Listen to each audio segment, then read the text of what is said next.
Assalamu alaikum, brothers and sisters. I hope you're well. History is filled with instances and incidents when people have rebelled and resisted against their colonial regime, against any form of injustice, and sometimes even against their own oppressive ruler. But one thing was common in all of these cases until now, and that was that the world was able to distinguish clearly and tell who was on the oppressive side and who was on the oppressed side. But now, lies and treachery are so widely spread that no one is able to differentiate between right and wrong anymore. Yet there are some individuals left who are not as blind as others are and can tell what is really happening. A podcast by famous TV presenter Joe Rogan is going viral nowadays. He had invited George Roger Waters, who is a musician and singer-songwriter. In that podcast that was shot almost a year ago, Roger and Joe discussed the state of the Palestinian people and how they had reached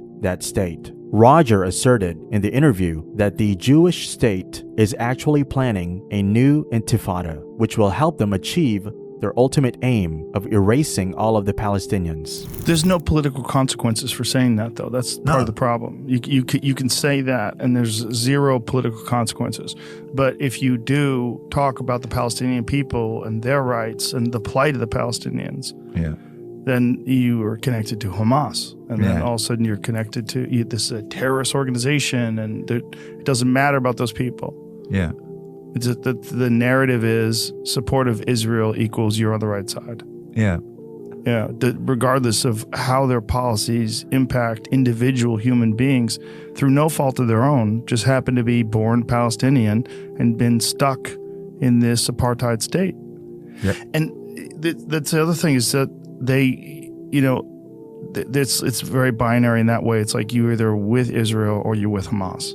You're with this terrorist organization that puts its people in danger purposely and uses them as cannon fodder so that they can gain support internationally and does all these human rights atrocities and launches missiles at Israel. Well, yeah, I know. I hear all of this just the same as you do. But they're just human beings.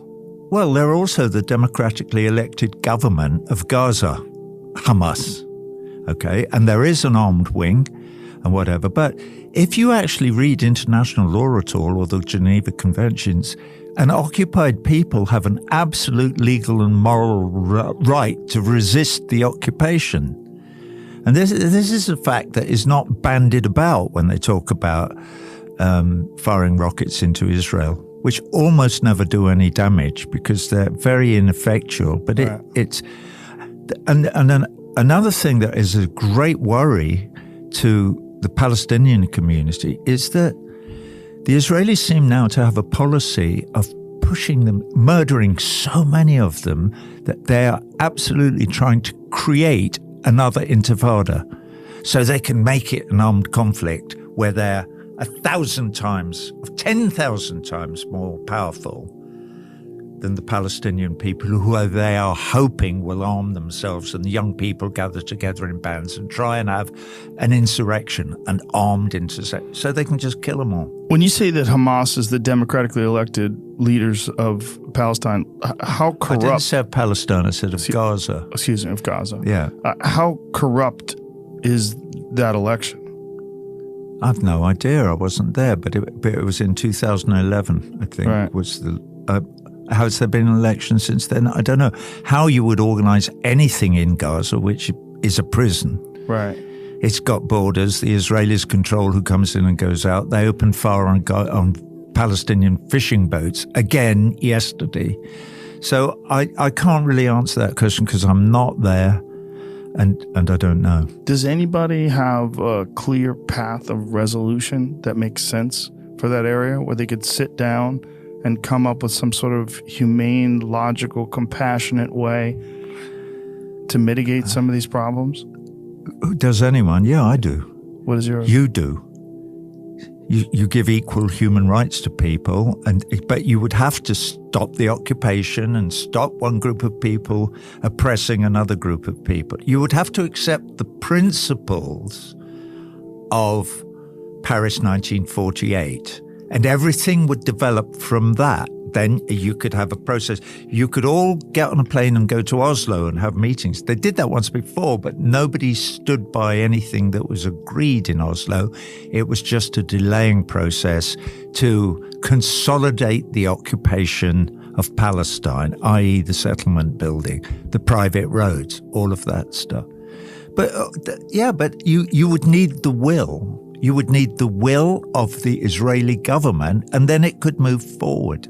When asked about Israel's existence, Waters said, it's about a bunch of, Europeans back in the middle of the 19th century deciding that they were going to take over this piece of land and kick out anybody that lived there and take it over for themselves and for their own little cabal. Joe Rogan also responded to the claims made by Waters by stating that the Palestinians are being punished and oppressed and tortured not because of any fault of their own, but just because that they are born Palestinians. The meaning of Intifada is uprising, and a first Intifada or Palestinian resistance has already taken place between 1987 and 1993, which resulted in the establishment of Israel as it is now. The second Intifada, that took place in 2000, has also resulted in heavy casualties on the Palestinian side, and now as we see in the news, the third Intifada, or resistance movement, is underway, which was the actual strategy of the occupying nation so that they could take control of the rest of Palestine as well and fulfill their dream of creating a greater Israel. Whatever their intentions are, one thing is clear for sure: the world only believes what it sees. And while the Islamic nations are showing their support and solidarity to the people of Palestine, the rest of the world is standing with injustice and tyranny. In these turbulent and extremely difficult times, there are only a few people who are able to tell what's really happening and who is at fault, an example of which is Roger Waters. We believe and hope that there may be many more like him who will be able to at least apply logic and give reason regarding the current state of the world. أم حسبتم أن تدخلوا الجنة ولما يأتكم مثل الذين خلوا من قبلكم مستهم البأساء والضراء وزلزلوا حتى يقول الرسول والذين آمنوا معه متى نصر الله ألا إن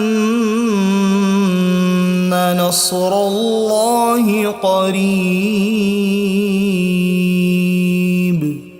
May Allah subhanahu wa ta'ala help our Muslim brothers and sisters in these difficult times. Ameen.